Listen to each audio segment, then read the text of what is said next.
ಈ ಚಾನಲ್ನ ಲೈಕ್ ಮಾಡಿ, ಸಬ್ಸ್ಕ್ರೈಬ್ ಮಾಡಿ. ಅಥಣಿ ತಾಲೂಕಿನಲ್ಲಿ ರವಿ ಪೂಜಾರಿ ಇವರ ಜೀವನದ ಹೋರಾಟ ಬದುಕು ನೋಡೋಣ ಬನ್ನಿ. ರವಿ ಪೂಜಾರಿ ಇವರು ಅಥಣಿ ತಾಲೂಕಿನ ಜನಸಾಮಾನ್ಯರಲ್ಲಿ ಒಬ್ಬರು. ಇವರು ಬಡ ಕುಟುಂಬದಿಂದ ಬಂದು ಅವರಿಗೆ ಎಷ್ಟು ಬೇಕೋ ಅಷ್ಟು ಶಿಕ್ಷಣವನ್ನ ಮುಗಿಸಿಕೊಂಡವರು. ಇದೇ ಅಥಣಿ ತಾಲೂಕಿನಲ್ಲಿ ಪತ್ರಿಕೆ ಉದ್ಯಮದಲ್ಲಿ ಸಮಾಜಮುಖಿ ಕೆಲಸಗಳನ್ನ ಮಾಡುತ್ತಾ ಇವರ ಲೇಖನಿಗಳನ್ನ ನೋಡಿದಾಗ ಅವುಗಳು ಖಡ್ಗಕ್ಕಿಂತ ಹರಿತವಾದವು. ಅಲ್ಲಿಂದ ಅವರ ಮುಂದಿನ ಹೆಜ್ಜೆ ಇವರ ಲೇಖನಗಳನ್ನ ನೋಡಿಕೊಂಡು ಕರ್ನಾಟಕ ರಕ್ಷಣಾ ವೇದಿಕೆಯಲ್ಲಿ ಮುಖಂಡರು ಅಂತ ಗುರುತಿಸಿಕೊಂಡವರು. ಚಿಕ್ಕ ಉದ್ಯಮವನ್ನ ಶುರು ಮಾಡಿಕೊಂಡು ಇವತ್ತಿನ ಯುವ ಪೀಳಿಗೆಗೆ ಸಮಾಜದಲ್ಲಿ ಅತಿ ಎತ್ತರವಾಗಿ ಮತ್ತು ಉತ್ತಮ ಉದ್ಯಮಿ ಅಂತ ಹೆಸರು ಪಡೆದುಕೊಂಡವರು. ಹಾಗೆಯೇ ಇವರ ಜೀವನದ ಹಾದಿಗಳನ್ನ ನೋಡಿದ್ರೆ ಸಮಾಜದಲ್ಲಿ ಉತ್ತಮ ಪತ್ರಕರ್ತರಾಗಿ ಸಮಾಜಮುಖಿ ಕೆಲಸಗಳನ್ನು ಮಾಡುತ್ತಾ ಬಡ ಜನರಿಗೆ ಬೆಂಬಲವಾಗಿ ನಿಂತು ಅವರ ಪ್ರತಿ ಸಮಯ ಮತ್ತು ಪ್ರತಿ ವಿಷಯದಲ್ಲೂ ಅವರೊಟ್ಟಿಗೆ ನಿಂತು ಎಷ್ಟೋ ಪ್ರತಿಭಟನೆಗಳನ್ನ ನಡೆಸಿ ಅವರಿಗೆ ನ್ಯಾಯ ಕೊಡಿಸುವಲ್ಲಿ ಯಶಸ್ವಿ ಕಂಡವರು. ಅದೇ ಇವತ್ತಿನ ದಿನ ಇವರು ಅಥಣಿ ಮತಕ್ಷೇತ್ರದ ಶಾಸಕರಾಗಿ ಆಯ್ಕೆಯಾಗಲು ಎಲ್ಲಾ ರೀತಿಯಾದಂಥ ಅರ್ಹತೆಗಳನ್ನ ಪಡೆದುಕೊಂಡವರು. ಅದರಂತೆ ಬಿಜೆಪಿ ಪಕ್ಷದಲ್ಲೂ ಕೂಡ ಗುರುತಿಸಿಕೊಂಡು ಅಲ್ಲಿಯೂ ಶ್ರದ್ಧೆ ಮತ್ತು ನಿಷ್ಠಾವಂತ ಮುಖಂಡ ಅಂತ ಅನಿಸಿಕೊಂಡವರು.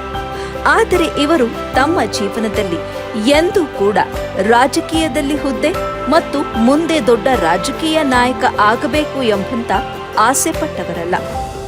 ಅಥಣಿ ತಾಲೂಕಿನಲ್ಲಿ ಯಾವುದಾದರೂ ಒಂದು ಸಮಾವೇಶದಲ್ಲಿ ಅವರು ಸಿಕ್ಕಾಗ ಯಾಕೆ ನೀವು ಅಥಣಿ ಮತಕ್ಷೇತ್ರದಿಂದ ಚುನಾವಣಾ ಕಣಕ್ಕೆ ಇಳಿಯಬಾರದು ಎಂದು ನಾವೇ ಸಾಕಷ್ಟು ಬಾರಿ ಅವರನ್ನ ಕೇಳಿದ್ದೇವೆ. ಆ ಸಮಯದಲ್ಲೂ ಕೂಡ ಆಸೆ ಅನ್ನೋದು ಸಹಜ, ತಪ್ಪಲ್ಲ. ರಾಜಕೀಯದಲ್ಲಿ ನಾನು ಶಾಸಕ ಎಂದು ಗುರುತಿಸಿಕೊಂಡರೆ ಬಡ ಜನರ ಕುಟುಂಬವನ್ನ ನೋಡಿಕೊಳ್ಳುವವರು ಯಾರು ಎಂಬುದು ಅವರ ಚಿಂತೆಯ ಜತೆಗೆ ಪ್ರಶ್ನೆ. ಅಲ್ಲ ಸರ್, ಅಥಣಿ ಮತಕ್ಷೇತ್ರದಲ್ಲಿ ನೀವು ಸಾಕಷ್ಟು ಕೆಲಸಗಳನ್ನ ಮಾಡಿದ್ದೀರಿ ಎಂಬುದನ್ನ ನಾವು ಕೂಡ ಕೇಳಿಕೊಂಡಿದ್ದೇವೆ ಹಾಗೂ ಖುದ್ದಾಗಿ ನಾವೇ ನೋಡಿದ್ದೇವೆ. ಇದೇ ಅಥಣಿ ತಾಲೂಕಿನ ಸರ್ಕಾರಿ ಆಸ್ಪತ್ರೆಗೆ ಬರುವ ರೋಗಿಗಳಿಗೆ ಗಂಭೀರವಾಗಿ ಗಾಯವಾದಾಗ ಮತ್ತು ಗರ್ಭಿಣಿಯರಿಗೆ ಅಥಣಿ ತಾಲೂಕಿನಲ್ಲಿ ಸಾಕಷ್ಟು ಗ್ರಾಮಗಳು ಇರುವಂತಹ ಕಾರಣದಿಂದಾಗಿ ಸರ್ಕಾರಿ ಆಸ್ಪತ್ರೆಯ ಆಂಬ್ಯುಲೆನ್ಸ್ ಒಂದೇ ಇದ್ದಂಥ ಸಮಯದಲ್ಲಿ ನೀವು ರೋಗಿಗಳ ಅನುಕೂಲಕ್ಕಾಗಿ ಸಹಾಯ ರೂಪದಲ್ಲಿ ಆಂಬ್ಯುಲೆನ್ಸ್ ಅನ್ನ ಆಸ್ಪತ್ರೆಗೆ ದಾನವಾಗಿ ನೀಡಿದವರು. ಅದೇ ರೀತಿ ದಿನನಿತ್ಯ ಅಥಣಿ ತಾಲೂಕಿನಲ್ಲಿರುವ ಹಲವು ದೇವಸ್ಥಾನಗಳ ಬಳಿ ಕೂರುವಂತಹ ಭಿಕ್ಷುಕರು, ಅಂಗವಿಕಲರು, ವೃದ್ಧರ ಹಸುವನ್ನ ನೀಗಿಸಿದವರು.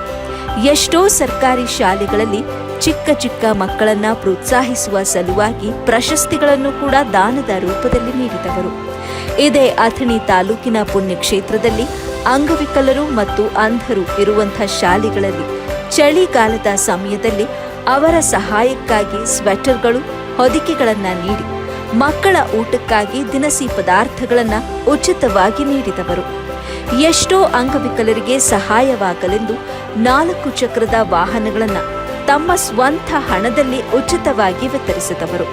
ಹಾಗೂ ಅಥಣಿ ತಾಲೂಕಿನ ಎಷ್ಟೋ ದೇವಸ್ಥಾನಗಳ ಅಭಿವೃದ್ಧಿಗಾಗಿ ಸಾಕಷ್ಟು ದೇಣಿಗೆ ಕೂಡ ನೀಡಿದ್ದಾರೆ.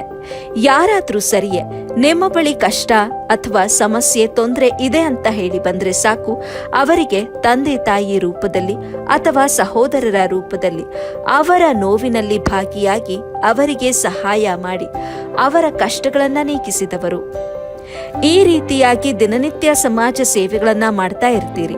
ಮೊದಲೇ ನಮ್ಮ ಅಥಣಿ ತಾಲೂಕಿನಲ್ಲಿ ಜನಪ್ರತಿನಿಧಿಗಳು ಚಿಕ್ಕ ಮಕ್ಕಳಿಗೆ ಪೆನ್ನು ಪುಸ್ತಕಗಳನ್ನ ನೀಡಿದ್ರೆ ಸಾಕು, ಎಷ್ಟೋ ಸಾಮಾಜಿಕ ಜಾಲತಾಣಗಳಲ್ಲಿ ಮತ್ತು ಪತ್ರಿಕೆ ಮಾಧ್ಯಮಗಳಲ್ಲಿ ಅವುಗಳ ಫೋಟೋ ಮತ್ತು ವಿಡಿಯೋಗಳನ್ನ ಹಾಕಿಕೊಂಡು ಸಾಕಷ್ಟು ಪ್ರಚಾರಗಳನ್ನ ತೆಗೆದುಕೊಳ್ತಾರೆ.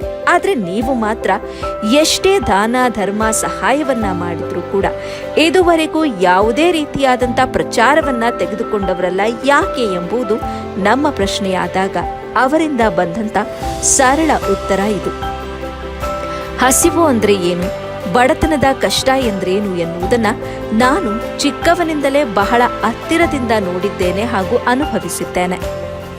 ಆ ಕಾರಣಕ್ಕಾಗಿಯೇ ಅಥಣಿ ತಾಲೂಕಿನ ಜನರು ಯಾರಿಗೂ ಕೂಡ ಈ ರೀತಿಯಾದಂಥ ಕಷ್ಟ ಬರಬಾರದು ಎಂದು ಉದ್ದೇಶವನ್ನ ಹೊಂದಿದವನು ನಾನು ಮಾಡುವ ಸಹಾಯದಿಂದ ಜನರ ಕಷ್ಟ ದೂರವಾದ್ರೆ ಸಾಕು, ಅದನ್ನ ದೇವರು ಮೆಚ್ಚಿಕೊಂಡ್ರೆ ನನಗೆ ಅದೇ ತೃಪ್ತಿ ಇದೆ ಅಂತ ಹೇಳಿದ್ರು.